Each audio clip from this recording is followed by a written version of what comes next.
You spend roughly 90,000 hours of your life at work. 90,000. That is more time than you will spend with your children. More time than you will spend on every hobby and relationship and experience that you think of when you think of what your life actually is. And during those 90,000 hours, something is happening that nobody puts in the job description. The work is not just something you do, it is something that does something to you. It gets inside, it rewires, it shapes the way you see problems and people and risk and time and yourself. You do not just do the job. Over years and decades, the job does you. Manual labor, construction, factory floors, warehouses, the work that exists in the body rather than the mind. Here is what this work does to your psychology that nobody who has not done it fully understands. It creates an extraordinarily precise relationship with reality, with what is actually true versus what sounds true, with what works versus what is theoretically supposed to work. The person who has spent 10 years building things with their hands has been educated by physics and material and consequence in a way that no classroom replicates.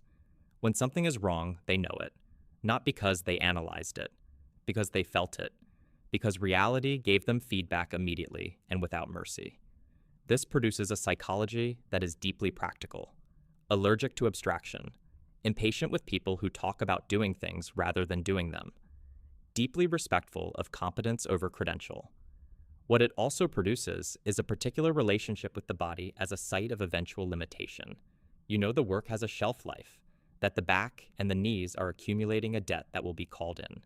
And living with that knowledge creates a relationship with time that is more urgent and more present than the person who sits at a desk.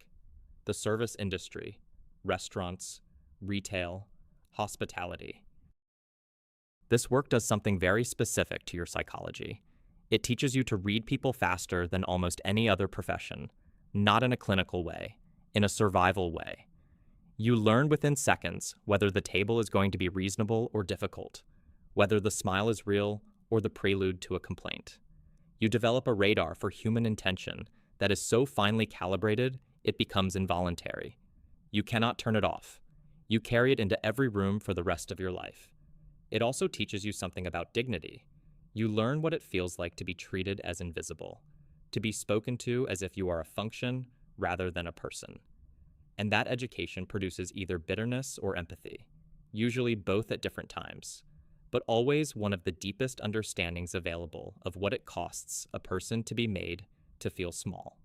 And people who have paid that cost tend to be very careful about extracting it from others. The office, the desk, and the meeting, and the email and the calendar blocked into 30-minute increments.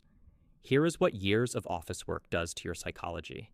It makes you extraordinarily good at navigating systems, at understanding which rules are real and which are performative, at reading organizational power structures that are never written down anywhere but are completely determinative of what happens and who rises and who does not.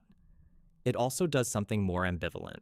It teaches you to separate your output from your effort. Because in an office, the connection between what you do and what results from it is long and indirect and mediated by so many other people that causality becomes genuinely difficult to trace. You write the report. The decision gets made by someone in a room you were not in. The feedback loop is long and murky, and living inside long, murky feedback loops for years produces a psychology that is very good at process and very uncertain about impact. Some people find freedom in it. Others find it slowly hollowing. The sense that the work matters becomes harder to maintain the longer the chain between effort and effect.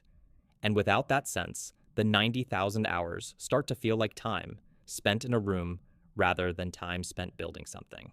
The creative professions, writers, designers, artists, architects, the people whose work is the externalization of their inner life. Here is the specific psychological condition this produces. Your sense of self becomes dangerously entangled with the quality of your output, because the work came from inside you. You made it from the material of your own perception and feeling and imagination. When it is criticized or rejected, the response is not quite professional disappointment. It is something closer to personal injury, something that feels like being told that what is inside you is not good enough. Managing this entanglement is the central psychological challenge of every creative career. The ones who manage it well develop a deliberate detachment from the finished thing that allows them to continue making without being destroyed by reception. The ones who cannot either stop making entirely or make only what they know will be received well, which is its own kind of stopping. Medicine, the doctors and nurses who work at the intersection of human suffering and technical knowledge. This work requires you to develop a relationship with other people's pain that is close enough to be useful and distant enough to be sustainable. Too close and you cannot function. Too distant and you lose the thing that made you good at it. The calibration is constant. It never becomes automatic. And living in that permanent calibration produces a psychology that is simultaneously more compassionate and more defended than almost any other profession creates. It also produces a specific relationship with mortality. Doctors and nurses have seen the end of life more times than most people will encounter in a lifetime. And that exposure does one of two things. It makes death more abstract, a clinical event with a biological explanation, or it makes life more vivid, more specifically precious, more worth paying attention to because the alternative has been witnessed up close. The ones who land in the second place tend to live differently, more deliberately, less willing to defer the things that matter to some future version of themselves that may not arrive. The executives, the people at the top. Here's what that position does to your psychology over time that nobody in it will tell you directly. It makes honest feedback nearly impossible to receive, not because you stop wanting it, but because the structure makes it increasingly difficult for honest feedback to reach you. People tell you what you want to hear, not always out of malice, often out of the rational calculation that disagreeing with the person who controls their livelihood carries costs that agreeing does not, and the confidence that the position produces makes it harder to notice the filter. The executives who remain good over long periods are the ones who build deliberate structures to defeat this dynamic, who actively seek out the person in the room who disagrees and ask them to keep talking, who treat their own certainty with suspicion precisely because the position produces so much of it. The difference between them and the ones who eventually make the catastrophic decision that everyone around them saw coming and said nothing about is almost entirely this: the willingness to remain uncertain in a role that rewards certainty. Here is what every job has in common, regardless of the title or the sector or the salary.